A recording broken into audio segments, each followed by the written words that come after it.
Hi, this is Tamara at mooglyblog.com, and in this video I'm going to be demonstrating how to make the Chic Moroccan slippers, which is a free pattern you'll find on mooglyblog.com. Please go to the link in the description. There you will find both right and left-handed videos, a link out to the written pattern, as well as links to all the supplies you need, which includes Red Heart Chic Sheet by Marley Bird yarn. You'll need 2 skeins, one in each color, to make 1 pair of slippers. You'll need stitch markers and, of course, your usual tools like scissors and yarn needles. And for this pattern, we'll actually be using 3 different hook sizes. But depending on which size you're making, you only need to use one of these hooks. So these hooks in particular are by Brittany, and let me explain what I mean. This pattern comes in 3 sizes. Let me set the yarn aside here a little bit so I can show you what I mean. This right here in front of me, this is the medium. This would fit a woman's size 7 or 8 shoe. Now, I also designed this pattern with a small, which is women's size 5 to 6, and a large, which is a women's size 9 to 10. And the written pattern for all 3 of these sizes is exactly the same.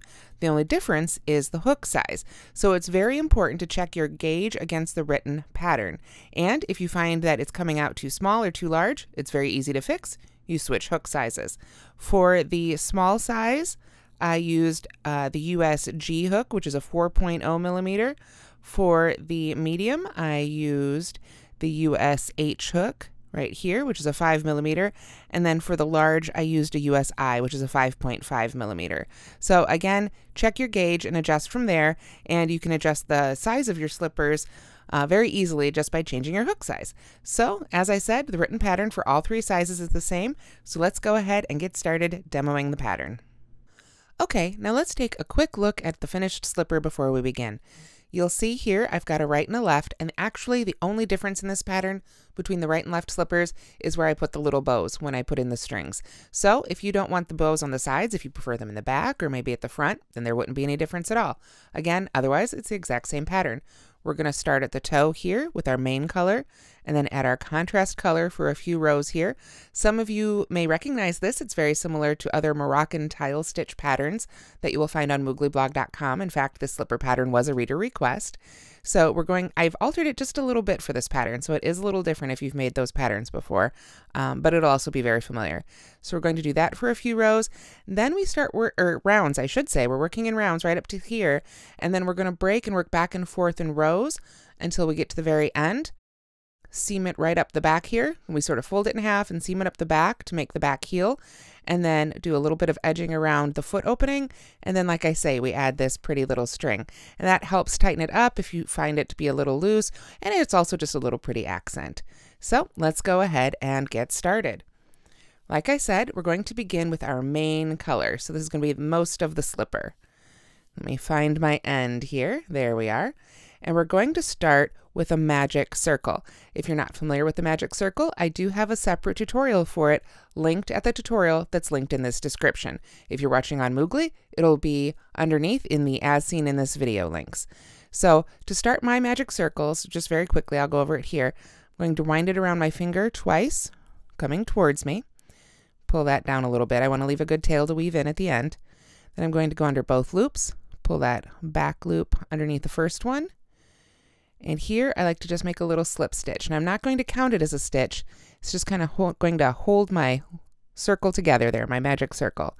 And from there I'm going to chain 2, 1, 2, and then I'm going to make 12 double crochets into the ring. So I'll yarn over and go under both of those loops that are around my finger, pull up a loop, and finish my double crochet just as I normally would. There we are. Oops, dropped it right off my hook. It's a little delicate getting it started. Just take your time. There we go. And now that we've got that stitch around it, you can see my ring actually holds together. I can take it off my finger and just continue to crochet into the ring for those remaining 11 double crochets.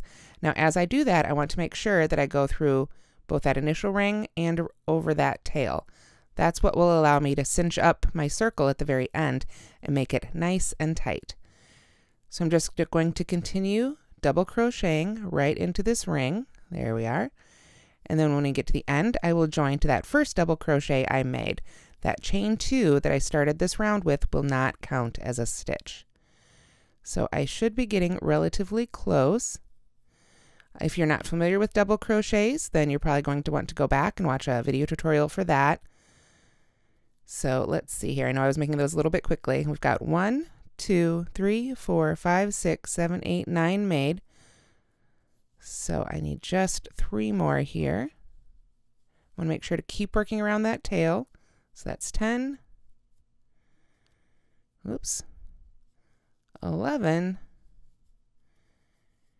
And 12. There we are. Now I'm going to go ahead. You can see you're supposed to be joining this to work in the round. Well, it's big and open. Not a problem. We just take that little tail, give it a nice tug, and that closes right on up. When we weave in this tail, we want to make sure to go the direction we were going, but then turn and go back the other way a couple times, and that will help lock in that magic circle. So after that, I want to go ahead and join up to that first double crochet I made. I'm going to count back to make sure I join in just the right place. 1, 2, 3, 4, 5, 6, 7, 8, 9, 10, 11, 12. That way I make sure I don't accidentally join my turning chain. There we go. And that is the end of round 1. Now to begin round 2, I like to use a special stitch called the chainless starting double crochet. Now, if you don't want to use this stitch, you can substitute instead just a chain 3 or whatever you like to do to start a round or row of double crochets. So to make my chainless starting double crochet, I'm going to pull my stitch up to about the height of my double crochets in the previous row so I can see how tall those stitches were. Put my finger over the loop, wind the loop around the hook, go right into that first stitch, yarn over, pull through a loop, yarn over, pull through 2, yarn over, pull through 2. Now, if you need to see a separate tutorial for that, if you're not familiar with that stitch and you'd like to see it a few more times, again, I do have a separate tutorial for that linked at the link in the description. So I'm going to go ahead and put my stitch marker in the top of that stitch. Makes it just a little bit easier to find when I come back around. After that, I'm going to make another double crochet right in that same first stitch. And then to continue around, I'm just going to make 2 double crochets in each stitch around. So in the first round, we had 12 stitches. If we're putting 2 double crochets in each stitch in this round, we will have 24. And then when we get to the end of this round, we'll just join with a slip stitch to the top of that first double crochet again. So I will see you when we get to the end of round 2. Okay, so here I am at the end of round 2. I've made 24 double crochets. So I'm just going to go ahead and slip my hook right into that top of that marked stitch there, pull that stitch marker out of the way, and slip stitch to finish up round 2. And with that, we're ready to begin round 3. Now round 3 is going to be different.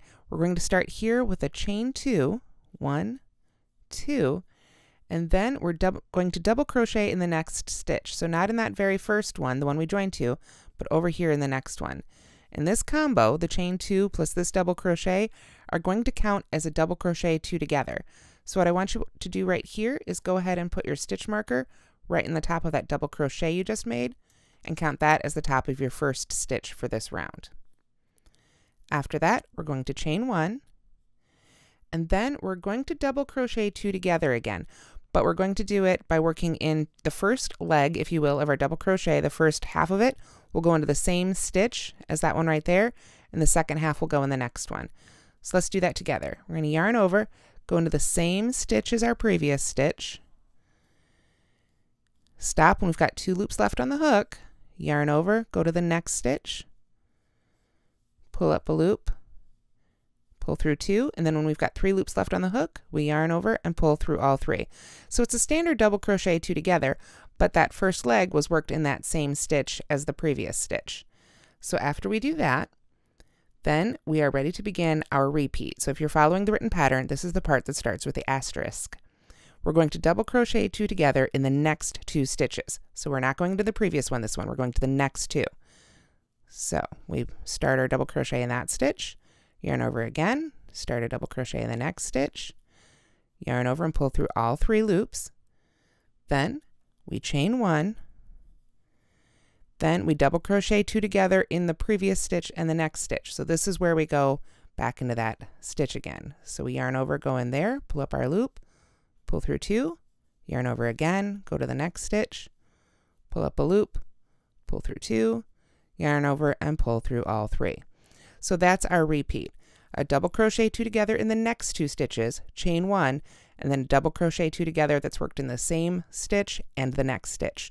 So even though we've got a double crochet 2 together here in these 2 stitches, then a chain 1, then a double crochet 2 together in these 2 stitches. So we're only working this repeat over 3 stitches. We're also only creating 3 stitches, the double crochet 2 together, the chain 1, and the second double crochet 2 together.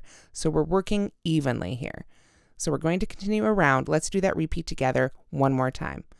We're going to double crochet 2 together in the next 2 stitches. So we go to the next stitch to start, stop with 2 loops left on the hook, yarn over again, go to the next stitch, stop with 3 loops left on the hook, yarn over, and pull through all 3. Then we chain 1, then we yarn over again, go into that same stitch that we finished off in the last one, stop with 2 loops left on the hook, yarn over again, go to the next stitch, and then with 3 loops on our hook, we can pull through all 3 to finish. Let's do that repeat one more time, and then we're just going to continue doing that all the way around until we're ready to join.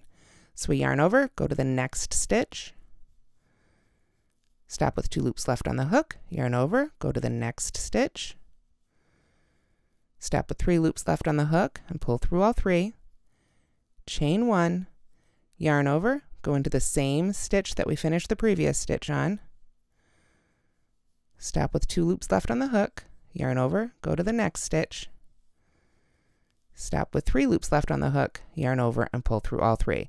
And that is our repeat. So we're just going to continue that all the way around.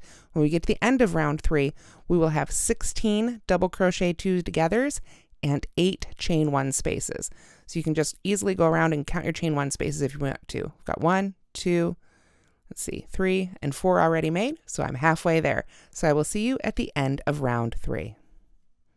Okay, so here I am at the end of round 3. I have 16 double crochet 2 togethers and 8 chain 1 spaces. That adds up to 24, and that's how many stitches I had in the last round, so I know I'm on track.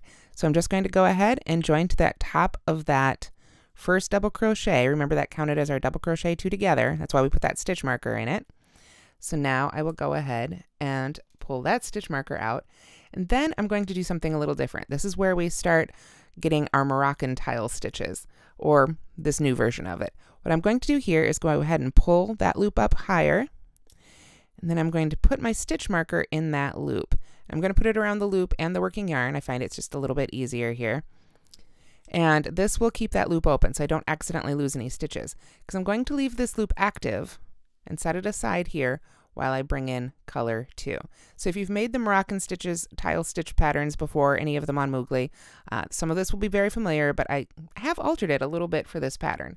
So what I'm going to do with my contrast color is I am going to join with a double crochet in the first chain 1 space. So you can see our join is right here in our main color. So this right here is that first chain 1 space of the round. So joining with a double crochet, also known as a standing double crochet. Again, I have a separate tutorial for this on the Moogly YouTube channel, and it's linked at the link in the description. However, I'll show it to you again right quick right here. I'm going to hold on to the tail of yarn in my hook hand with the non-hook holding fingers. I'm going to yarn over twice, like so. Find that stitch I want to work into, and here we're working just into that chain 1 space, so not the chain 1 itself, but just the space. Go in there, yarn over, pull up a loop.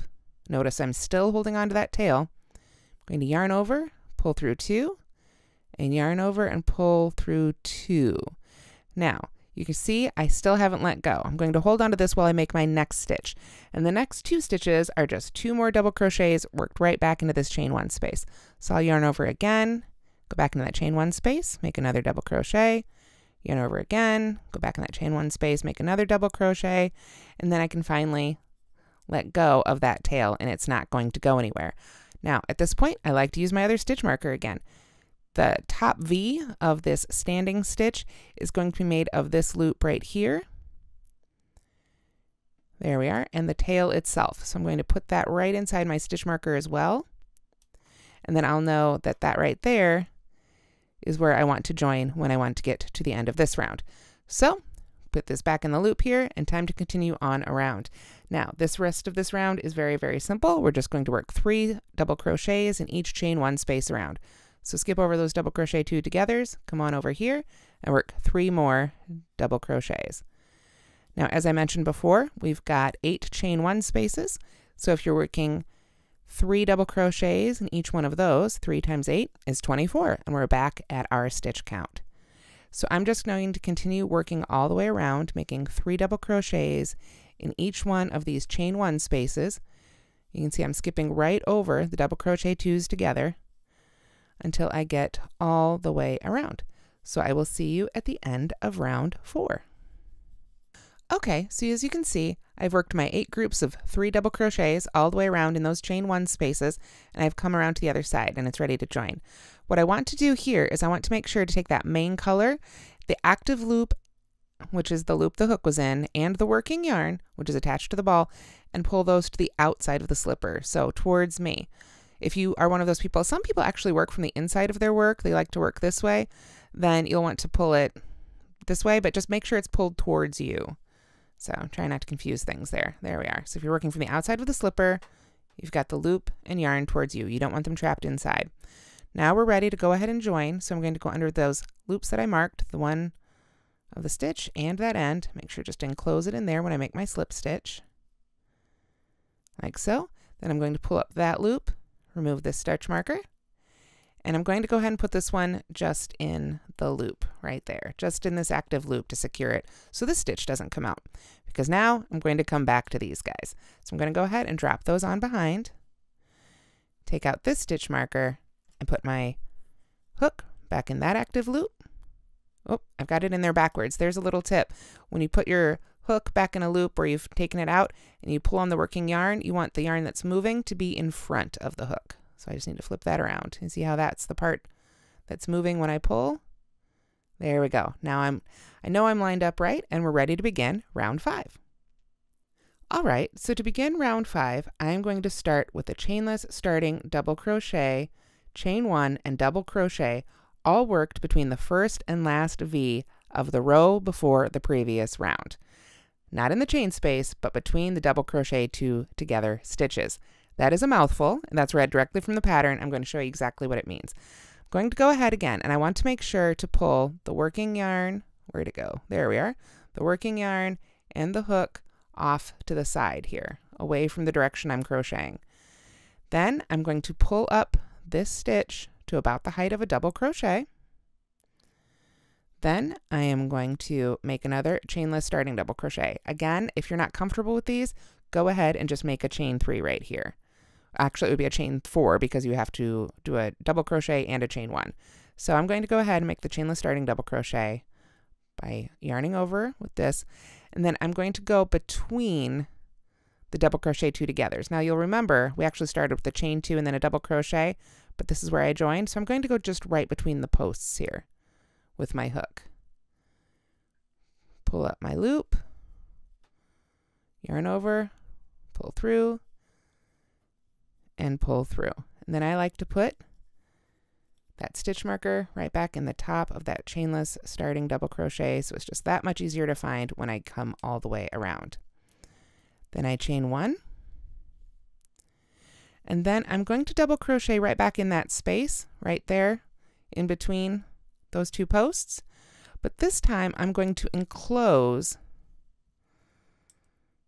right there, kind of right where our join is. I want to make sure not to capture the loop and the yarn, but I just want to enclose that right inside that stitch. I'm going to pull it up nice and high, just make a double crochet like so. Just like that. Then we're ready to begin our repeats. I am going to make a double crochet, chain 1, double crochet, which is essentially what we just did, in the next space right here. So we're going to jump all the way over here, come over here between these 2 double crochet 2 togethers, go in there with our hook, pull up it up nice and tall so you can enclose the previous row, make a double crochet, chain 1, yarn over, and go right back in there and do it again. And that's what we're going to do all the way around. So we yarn over again, jump all the way over here, get both of those trapped in there, make a double crochet, chain 1, yarn over, and go right back in there. So basically, double crochet, chain 1, double crochet is like a V-stitch, and by the time we get all the way around, we should have made 8 total. So let's go ahead. We've only got a couple more, it looks like, to make here. So let's go ahead and make those together. I'm just going to take my time to find that space right between those double crochet 2 togethers. Pull up that loop, that first loop nice and high. There we are. Chain 1, and then right back in that space. Yarn over, jump over to the next one. Pull up the loop nice and high. Double crochet, chain 1, back in that space, double crochet. Got just 2 more to make here, so let me pull up just a little bit more yarn. If you need to, you can go ahead and untwist your yarns as needed. And then just continue on around. We're only using 2 colors, and we're not cutting the yarn until we're done with it, so we won't have too many ends to weave in. It won't be too bad. Just a few, really. There we are. Now you'll see here, this was our last one of those, our last double crochet, chain 1, double crochet for this round. I'm right back here. Again, I made sure not to trap either of these loops right here, because now we're ready to join. So before we join round 5, which is what we've been working on right here, I want to make sure to leave the active loop and working yarn of our contrast color, so our blue here, behind the fabric. So I want to make sure those are on the inside, and that I keep these on the outside. So you'll remember we pulled these forward. With our contrast color, we want to push those to the inside. So from here, I'll go ahead and join to that top of that marked stitch. Let me find my working yarn here. There we are. And that is the end of round 5. So we're going to pull up that loop, remove the hook, and put my stitch marker in it again, because for round 6, we're going to go back to the contrast color. Okay, so to begin round 6, we're going to go ahead again, remember where our join is here, and find that first chain 1 space, which is right here. And I'm going to go ahead and put my hook right in there. I don't have any yarn on it yet. I'm just going to put my hook right in that chain 1 space. Then I'm going to come to the inside of my work here and find that blue active loop, our contrast color, whatever your color may be that you're doing your little dots on. And I'm going to go ahead and throw that loop on my hook here and pull it down a little tighter and pull it on through. And yes, it's still got the stitch marker attached to it. Now would be a good time to take it off. There we go. So I've pulled that loop right on through that chain 1 space. So now I've got the loop on the outside of the slipper with the hook in it facing me, and I've got the working yarn on the inside of our work. So from here, I am going to make another chainless starting double crochet. If you wanted to, again, you can chain 3 or make whatever double crochet substitute you prefer. So I'll pull this loop up about the height of a double crochet, and I am going to wind it around, go back in that chain 1 space right there, yarn over, and just work right around the chain 1, right in that chain 1 space for our first double crochet there. I'm just going to go ahead and put my stitch marker in the top of that stitch. There we are. And then make 2 more double crochets in that chain 1 space. So this is going to, after this, just be the same as our previous contrast color round. So we jump on over to the next chain 1 space right here and make 3 more double crochets. This time we don't have to work between double crochet 2 togethers, we're just working in the center of these V stitches. So just work your way all the way around with 3 double crochets in each round, and I will see you at the end of round 6. Okay, so to finish off round 6, we're just going to do the same thing we did before.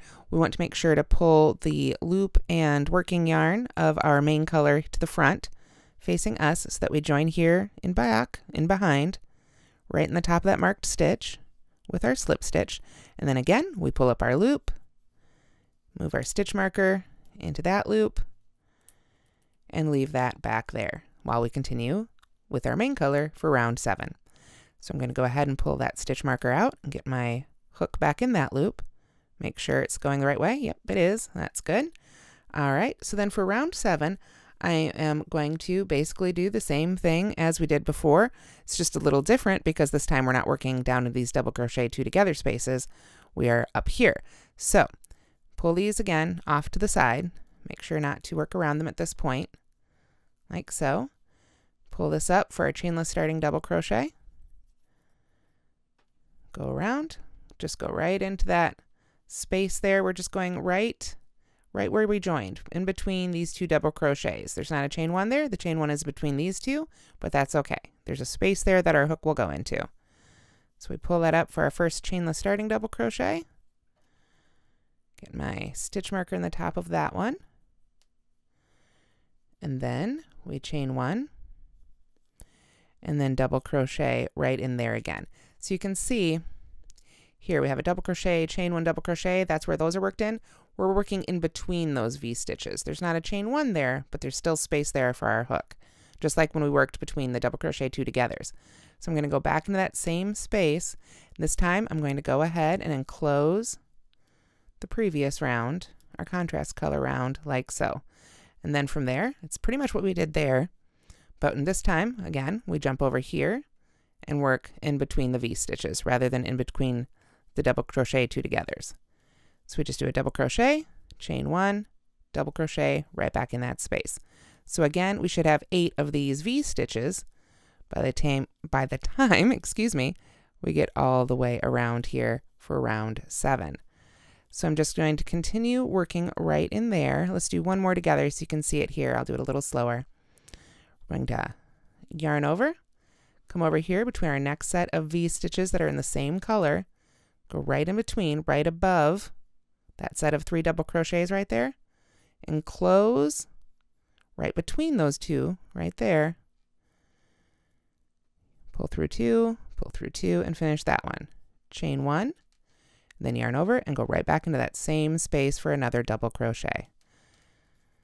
So I'll just continue on around here, and I will see you at the end of round 7. All right, and ready to finish off round 7. Again, I just want to make sure my contrast color loop and working yarn on the inside there when I join to that first stitch we made with a slip stitch. There we are.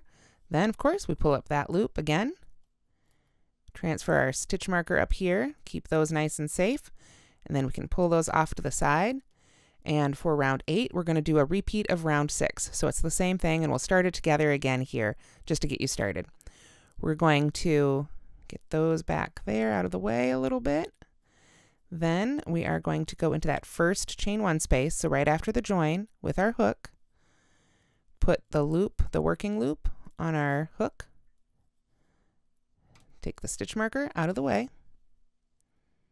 Pull that loop down tight enough so that I can pull it up through that chain 1. There we are. I'm gonna zhuzh it through so you don't accidentally pull that stitch out. Then we've got our working yarn on the inside. We've got our active loop on the outside, so we can pull that up and make our first double crochet right in that chain 1 space there. That first one's a little wobbly, but that's okay. There we are. Put a stitch marker right in the top of that stitch. And from there, it's the same thing around. We're going to have 24 total stitches because we're going to work 3 double crochets in each one of these chain 1 spaces. So after I have finished round 8, which I'm working on now, we're going to do round 9 and 10 would be exactly the same as round 7 and 8. So the previous round and this round, just do them one more time. Let me pull up the finished slipper here. Okay. So here is the finished slipper again, kind of working one-handed here, but you can see we just have one more repeat of the tile stitch there. So one more round of the main color V stitches, and then one more round of these, and then that's where we finish off these rounds. So I'm going to go ahead and finish off this one, and then we'll pretend we're right here and ready to begin the rest of our slipper, just for the sake of time. So I'll see you at the end of what would be round 10. Okay, so like I said, we're going to pretend that this is round 10 because 9 and 10 are exactly the same as the last 2 rounds we made. So when you finish up round 10, you want to make sure again to pull your main color to the outside here before you join and finish these off. So you can join with a slip stitch or join with a yarn needle, however you like to finish off your rounds when you're all done with that yarn. I'm just going to slip stitch here, pull out that stitch marker. I'm I'm going to go ahead and cut my contrast color because we won't need that anymore until it's time for our tie.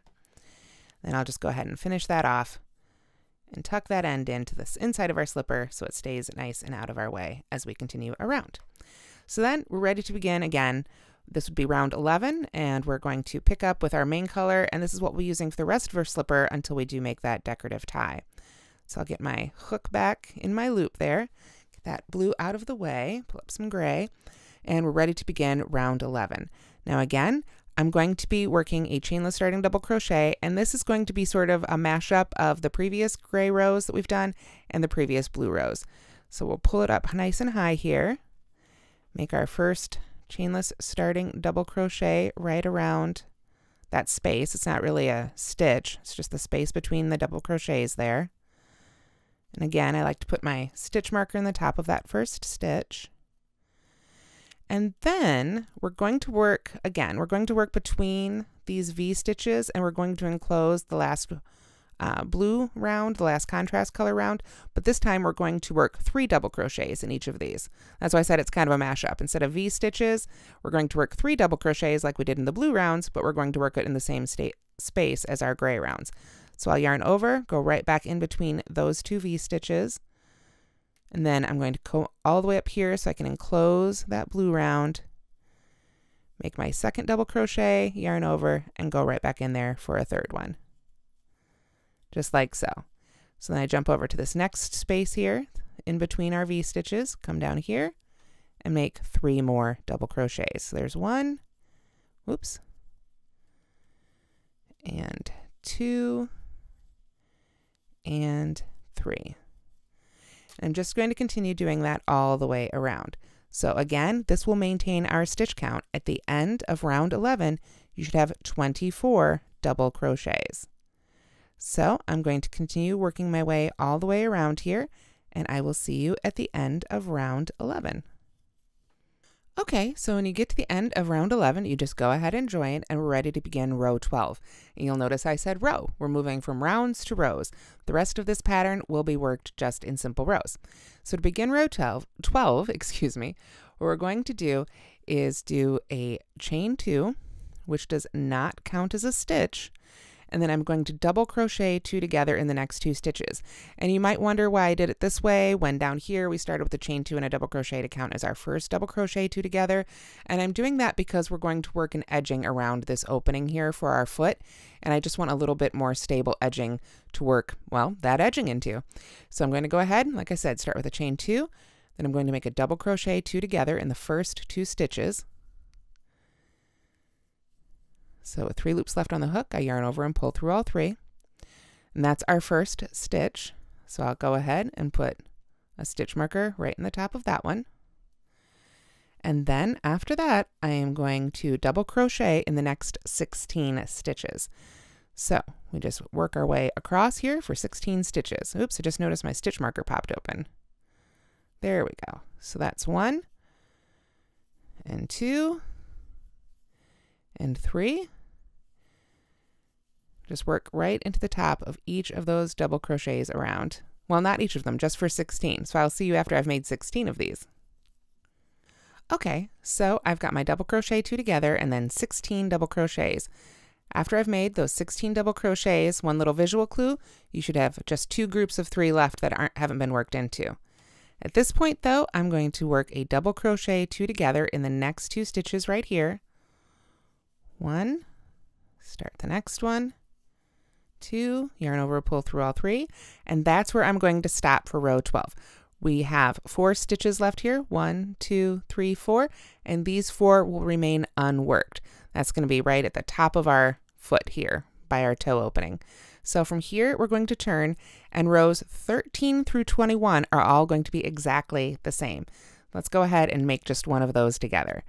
Now, again, you can start with a chain 3. I prefer to start with a chainless starting double crochet. So I'm just going to work that right into our first stitch, like so.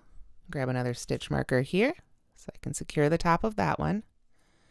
And then I'm simply going to double crochet in each stitch across. Now, that just means the stitches of the previous row. We're not going to jump down into those skipped stitches, the ones we didn't work into previously.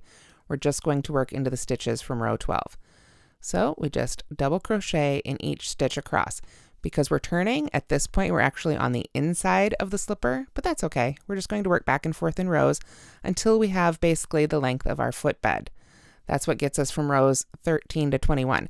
So if you've got wide feet that are perhaps a little shorter, you could try moving up a size. Really play with the pattern, move up a size, but maybe make a fewer rows. Maybe take off a row, one or two. Try it on. Try this slipper on as you go. Absolutely. It's very easy to adjust. If you have long, skinny feet, you can make the smaller size using the smaller hook and then add a couple rows. Just in our own family, slippers and socks and shoes come in so many different sizes. But with this basic idea, you can definitely customize them for each person. So I'm almost all the way around here. So since we're double crocheting in each one of these stitches here, including those double crochet 2 togethers that we had in round 11, in row 12, row 13 through 21 will each have 18 stitches. So we're just going to double crochet across, turn, double crochet across. So we're going to keep doing that for a total of 21 rows. So 21 rows is total, including these first few rows. So just rows 13 through 21. So that was 13, and then keep counting on to 21. So I'm going to do a couple more, and then we're going to pretend we're at row 22 so we can finish off our slipper together. Okay, now obviously I haven't worked a total of 21 rows, but for the sake of time, we're going to say this was row 21. Now, if you're customizing the length of this, then you want to make sure you end on an inside row. You see how I've worked across the inside of the slipper here, and you want to work to about where it gets just about to the back of the heel, because we're going to add just another row and sort of a row and a half almost. That will add just a little bit more length here. And of course, you want it tight enough so that there's some negative ease and it pulls a little bit tighter as you put it on. So if you're following the pattern, let's go ahead and begin row 22 together. I'm going to pull up my hook again, and I'm going to start again with a chainless starting double crochet. So this is going to start out just as all our previous rows here, or at least the last 9 or so, I think I figured out it was. There we are. And I like to put, of course, a little stitch marker right in the top there. I know it takes an extra minute, but it really does save time in the end, I think. Then I am going to make a double crochet in the next 6 stitches. So there's 1, 2, 3, 4, 5, and 6. So including the chainless starting double crochet or chain 3, whatever you wanted to do for that first one, we should have a total of 7 stitches made so far. Then we're going to double crochet 2 together twice. So come to the next stitch, start a double crochet 2 together, stop with 2 loops left on the hook, come to the next one, 3 loops left on the hook, we yarn over and pull 3 together, pull it all together there. So make a double crochet 2 together again over the next 2 stitches. And then we're just going to double crochet in the last 7 stitches. So the same way we began the row, with just plain double crochets, we've just got 2 double crochet 2 togethers right there in the middle, and that'll start our little heel curve just a little bit. So it starts curving up a little bit towards the ankle. So let me just get that last stitch of row 22 there, and then we're ready to make row 23, and row 23, get that out of the way, is going to be our last row and our seaming row at the back of our heel. So we begin with a chain 1, there we go, and I'm turning, of course, work back the other way. This is from the inside again of the slipper. I'm going to single crochet in the next 8 stitches, or the first 8 stitches. So go into that first one right away. 1, 2, 3, 4, 5, 6, 7, and 8. Now what we're going to do is we're going to fold the slipper in half lengthwise so that the 8 single crochet we just made are behind the remaining stitches from row 21. So let me show you exactly what that means. I'm going to pull my hook up out of the way, and I'm going to fold the slipper this way. So you see we just made these 8 single crochets. I'm I'm going to fold it so that they then are behind the stitches we haven't worked into yet. So I just get my hook back in the loop there.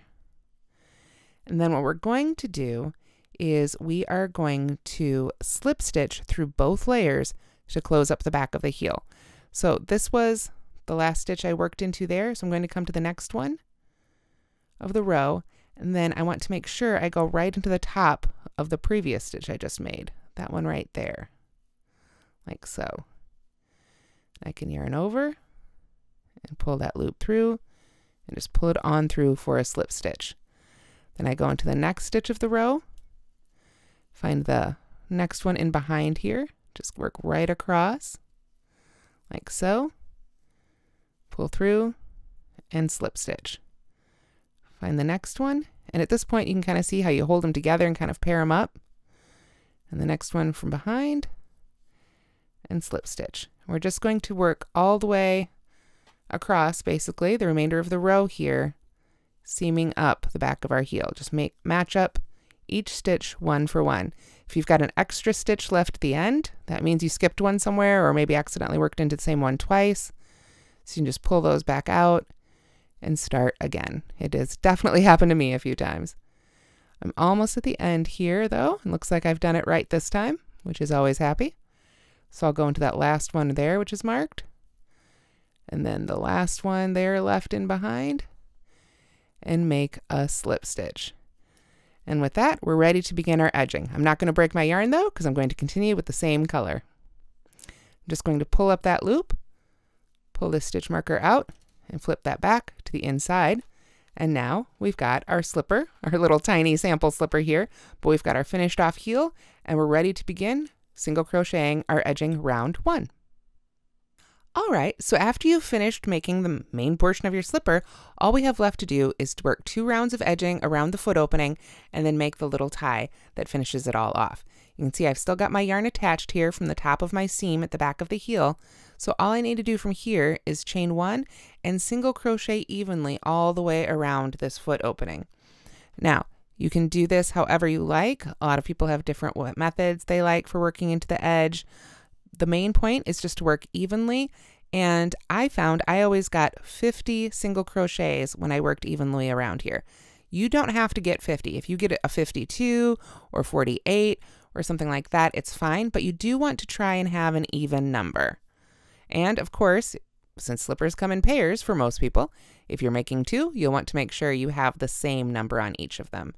So if you want to, you could even try and make these slippers at the same time, although then that would require a little bit more yarn. But just make sure to take a note of how many single crochets you work around the opening of the first one so you can get the same around the opening of the second one. So like I said, you just single crochet all the way around. So I'm just working evenly into the sides of these rows. I find when it's a row of double crochet, 2 single crochets work best. But then as you come around here to the front, of course, you can just work right into those stitches that were unworked. 1 single crochet in each. Just across those 4 stitches there.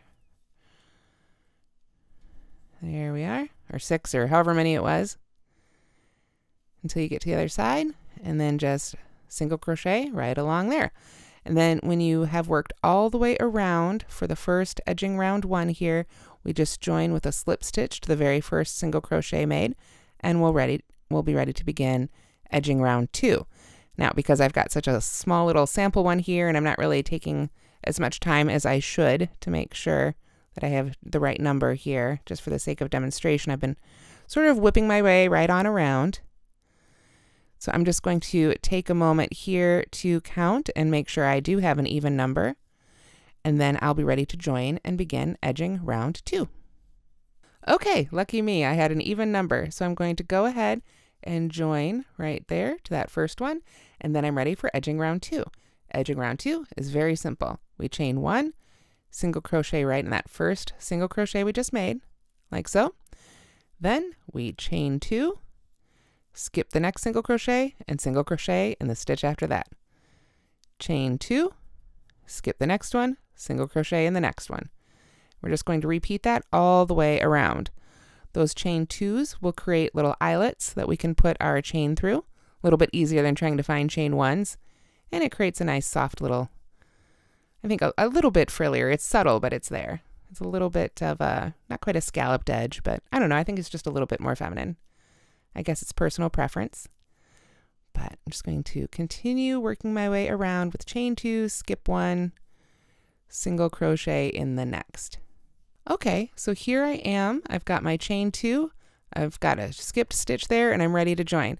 So at this point, I can go ahead and join with a slip stitch, or what I like to do is go ahead and cut the yarn, pull up that last loop, and then use a yarn needle to connect that very last one. This is just something I prefer. It gives a fewer knots, I guess, to the finished project, but it is totally up to you. However you like to finish off your colors. So I just sew into that last one, and then from there I would just go ahead and weave in those ends before making my tie. Since we're on video though, I'll just send that right down there and tuck it inside and move back to our tie. We're going to make a tie using our contrasting color, or if you wanted to, you could even bring in another color. And then we're just going to go ahead and weave it right through those chain 2 spaces. So let's get that started together now. Okay, so the tie itself is really very simple. I'm just going to start with a slip knot on my hook, and then I'm going to chain tightly for 20 to 24 inches. Depending on what shoe size you're making and how long you like your ties, you could, anywhere in there is fine. You just want to make sure it's long enough to go around and that you have enough left over to tie a little bow with. So I would just recommend, like I said, chaining pretty tightly. You could even use a smaller hook for this portion if you wanted to, or the same hook you've been using, whatever you like. And then you just want to measure the chain from each knot to then the knot at the end. So go ahead and make your chain for your slipper, and I will see you after I've made my own. Okay, so when you've got the length you've desired, I've got my ends cut here, and I just went ahead and finished off that end. So what I like to do at this point to make it a little bit easier is go ahead and put one of those ends on a yarn needle. Doesn't really matter which one. There we are. And then on your slipper, what you want to do is find the spot where you want to put your bow. I like to have them on the outside of the ankle, and I found about 2 to 3 rows in from the heel was a nice place to put it. Of course, on this would be halfway up the foot, but on the full adult size, I found that seemed to be a good spot. You can kind of, let me pull this one up here. You can see right there, about 2 rows in, 2, maybe 3, wherever you like it. Of course, if you like the bow at the heel, the back of the heel, or at the toe, you can move it wherever you want. So this is the only difference I find for me, between the right and the left. For, one foot, I would put it on the outside here, and for the other foot, of course, it would have to be on the other one. But basically, find the chain 2 space where you want your bow to be, and that's where you want to start. So you can just go in there and start pulling it through, find the next chain 2 space, and weave it back through. Go ahead and pull it through a little bit. Leave a few inches there, of course. You don't want to accidentally pull it all the way through and have to start over. And we're just going to weave our way through. Make sure you go through those chain 2 spaces and you don't catch the actual yarn. I think that's probably the hardest bit, and one of the reasons I chose to make chain 2s instead of chain 1s. When you've got chain 1s, it's easy to accidentally catch the yarn when you're weaving in these little ties. So I'm just going to work my way around here. It'll be pretty quick here on our little guy. And you can see I've got way too much length here, and I kind of did that on purpose. Even though this shoe is small and I knew I wasn't going to need a full 24 inches, I wanted to show you what to do if you've got more length than you desired, and why it's easier to make a little bit longer and then cut it off than, of course, to make it too short and have to start over. So I've worked my way around here, and I just want to show that I'm coming out the same hole that I started on. If you've changed the number and you come out on a different hole, that's okay. You'll just tie your bow right over that one in the middle. So then I've got both ends here on the outside of my slipper. Whoop, you can see I didn't pull quite hard enough on that, did I? Let's pull that all the way through. There we go. Now I've got my nice foot opening, and it's adjustable, and I can really customize the foot, customize the fit rather, after I've got it all finished here. So you can tighten it up, loosen it up, whatever you need for the wearer. So at this point, I like to go ahead and put a bow in it. But before I do that, I'm going to make sure I've got the right length I want. Maybe put a little bow in. I'm going to have to take it out here to do the rest, but just make sure it's at the right length. Yep, right about there. That side's good. So I want that side to be about the same length. So what I'm going to do, this one's the length I want, so I'm just going to put an extra little knot right by the slip knot, or the finishing off knot, whichever end it is. Just going to work it down here so it's real close to that end. And this is just personal preference. Different people like to finish off their ties differently. I give it a nice good tug. And then I'm going to trim it off close to, but not right up against the knot. I'm going to leave just a little, maybe a millimeter or two, just to make sure that knot doesn't come undone. Then, even though I've chained way more than I need right here, I'm not going to try and actually take those off. I'm going to be a little bit sneakier about it. I'm just going to find that same spot on that side for the same length that I want. Make my knot right there. There we are. Pull it nice and tight, just like the other one. And then I can just trim it off right there, like so. And then it will match the other one. And then I can make my little bow, zhuzh it up however I want. You could probably steam it if you find that these tend to curl up on you a little bit. A little hit of steam with the iron should flatten those out nicely. But that's it. Then, like I say, you make the other one, put the bow on the other side, and you'll have your own pair of chic Moroccan slippers. And that's how you make the chic Moroccan slippers. I hope you've enjoyed this video and it helps you make your own pair.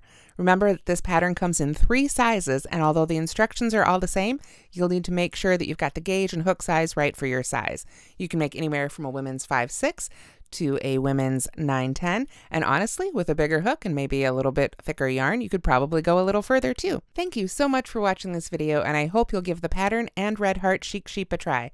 Once again, go to the link in the description for the written pattern, the other video, and links to all the supplies you need. Have a great day and happy crocheting. And don't forget to subscribe.